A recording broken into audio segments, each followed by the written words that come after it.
Right, so my wife is an American, and so is my mother-in-law and a greater part of my family on that side. And of course, there's the hurricane going over Long Island and Connecticut at the moment, and it put me in mind of what would you do if the hurricane hit you and basically you hadn't prepared anything?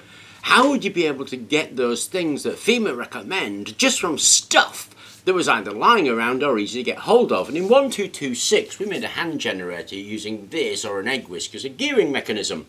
And as was pointed out to me, it does take quite a lot of hand cranking, and that's very true.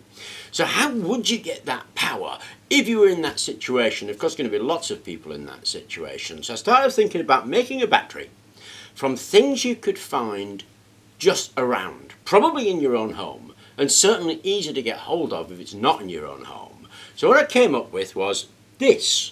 Now this has been running that little motor. I don't know if you can see it, it's right there. There we go. And that's been spinning away at 0.35 of a volt and 40 milliamps for about the last 3 hours. It's just going on and on and on. And it will continue to go on until the material in here is eaten away. We're going to go through how to make this battery. But this battery is an emergency primary battery. That is, you can make it easily from stuff lying around, but you can't recharge it. But it will provide you with a good solid power source for ages, which you could use to do things like recharge your phone, play a radio, charge a battery bank, light a light. Those things that FEMA say you should be able to do. And I thought it was awesome just for those reasons. Now it's really simply made. It uses wire wool and a pencil and some activated carbon. And this is the stuff you find as a fish pond filter. So you'll find this in your air filter, your fish pond filter. If it's in your cooker, you'll be able to pull that grid out and there'll be activated carbon in that cooker. It's your sold for insoles. There's just loads of places to get this stuff. So it's easy to get hold of this stuff, and chances are most people have it already. So those are the essential components. Now obviously a battery, it's basically an anode and a cathode and an electrolyte. The electrolyte here is this stuff, brick cleaner. So you can go down to the store and buy a brick cleaner, and it's quite cheap actually. But this will also work on household vinegar, which I thought was really cool, and thin household bleach. So just normal bleach will also make this work. It works best with the brick cleaner, but it'll work just fine with those other two electrolytes as well. Now to make this, what we need to do is chop off a bit of this. And basically we fold that over and bind it up with a bit of steel wire. Now you don't have to use wire wool. Any source of iron is going to do. I mean, not stainless steel, but nails work just as well. Flat plate steel will actually work just as well. Now I'm going to bind this with a bit of wire, which is here, so to get it kind of tighter so that everything touches a little bit. But equally, you could bind it up with string onto a nail. If you bind it onto a stainless steel nail, that nail will last and the rest of it will get eaten away, which is where the battery comes from. Now a battery is basically about rusting metal. They're all pretty much the same actually. You take a bit of metal, you rust it, and you capture that energy from the rusting of the metal, and that is in fact what a battery basically is.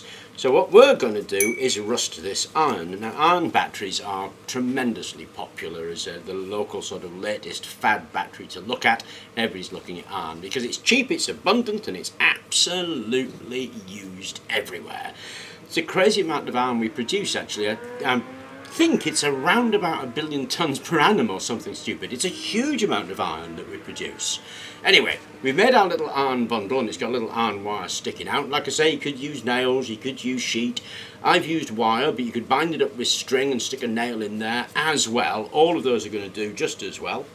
And then we need to wrap it in a bit of kitchen towel.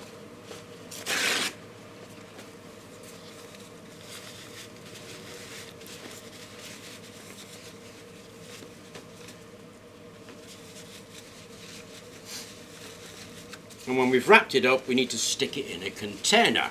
Now I'm going to use this little beaker here, but a cup will do just as well. An empty baked bean can will do just as well. We stick it in that container, and then we add our activated carbon. So pop the activated carbon in there and leave it loose for the moment. Now we need some way of connecting to that side, and what we're going to use is this. This is a carpenter's pencil, and it's got a nice flat bit of graphite in there so that we can use that. And what you do is you'll see a line just where the pencil was joined, stick a knife in the line, and you'll be able to prise that pencil apart and get the carbon out of there, or the graphite out of there. Get that pencil lead out, stick it in there, and then give the carbon a bit of a press down so that pencil lead is nice and firm. Then all we've got to do is add the electrolyte. Like I say, my favourite one is brick cleaner because it works really, really well, but vinegar or ordinary household bleach will do it. If we connect that up, and you put the negative to the pencil lead, and the positive to the bit of steel you've got sticking out of there,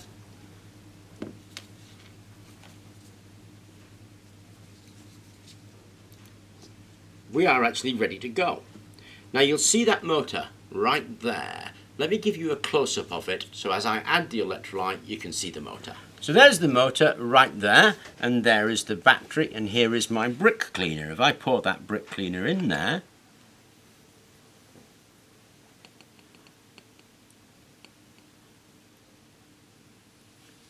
ta-da! That motor begins to spin. And that motor will continue to spin until all of that iron is eaten away. And that will be hours. So in a battery like this, if you're getting a poor result, it's because you've got poor contact. And it's pretty easy. Just stick your finger in and give it a press so that those granules that you put in there are pressed closer together. You do that, you'll see the whole thing speed up. So if you're having a poor result, give those granules a bit of a press and you'll find everything gets so much better. Okay, so that will run for hours, a good 6 or 7 hours easily. Now it will eat away the steel, but it won't eat away that. So when the steel's eaten away, you pop some more in there, it will continue to run until all of that is exhausted. So you've got a long time with this, maybe a day by the time it's all done. But it is 0.3 of a volt, actually 0.35. So if you want more, you're going to have to make more of them, but they're super easy to make, as you see. So if you lined up about 10 of them, you'd have 3.5 volts. That's enough to charge your phone with easily. And it's really simple to make. They're really cheap. 10 of those, you saw how much I used, is not very much at all. So it wouldn't take you long to be able to do something like that, just from materials you've got lying around, which I thought was awesome. Now for those who want to know a little bit more about what's going on, then the rusting is really oxidation, obviously. What's in brick cleaner is hydrochloric acid. So what we're doing is forming ferric chloride. The formation of the ferric chloride is actually what's freeing up those electrons so we can take them out in order to do this work that we want to do. Now it is not a rechargeable battery and it does have its drawbacks. One thing that happens is that it produces quite a lot of hydrogen. Now that's not an issue in itself as long as you leave it outside, and these aren't very big, so there's not a lot of hydrogen produced. It's not something you need to worry particularly about, but it does produce hydrogen. And it's also why I didn't fill it to the top, because although it's producing hydrogen, it's not like the aluminium reaction where the hydrogen polarizes the surface of the aluminium. The hydrogen bubbles off more or less quite quickly, and so we don't get the polarization effect that you would get with aluminium. It continues to eat away at the iron, and so we continue to get generation. It isn't tremendously efficient, but then we're in an emergency situation looking for a battery you can make around with things in the home, and for that it's actually superb because it's good stable generation for a very long time to allow you to do something else, like charge a lithium-ion battery bank, for example, charge your phone, for example. It will do that very, very easily. But as a battery in itself, it has quite a few drawbacks, which is why you don't actually see it much as an actual battery. But as an emergency battery from readily available materials that are both cheap and easy to construct, fantastic.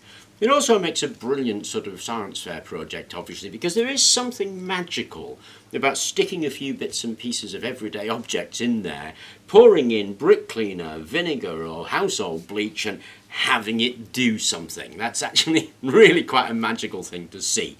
So I thought I would share that with you because I thought it was really interesting and perhaps overlooked. Now, I know there's a lot of interest in the iron air battery, and actually the chemistry involved here is very, very similar to the iron air battery, which is really about the transposition of ferric and ferrous chloride with a carbon electrode and an iron electrode. It does use a Nafion separator to keep those apart, but it's the chemistry that's happening here is extraordinarily similar to what happens in the old iron battery.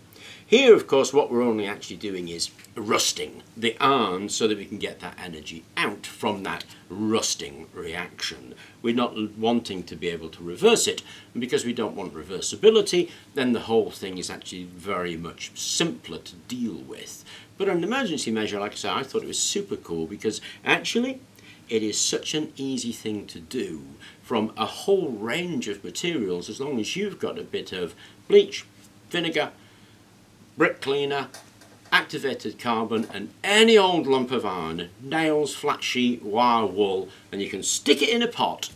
You're gonna get yourself an emergency battery. Anyway, I thought I would share that with you. I hope you enjoyed the video. Thank you very much for watching, and please remember to like and subscribe.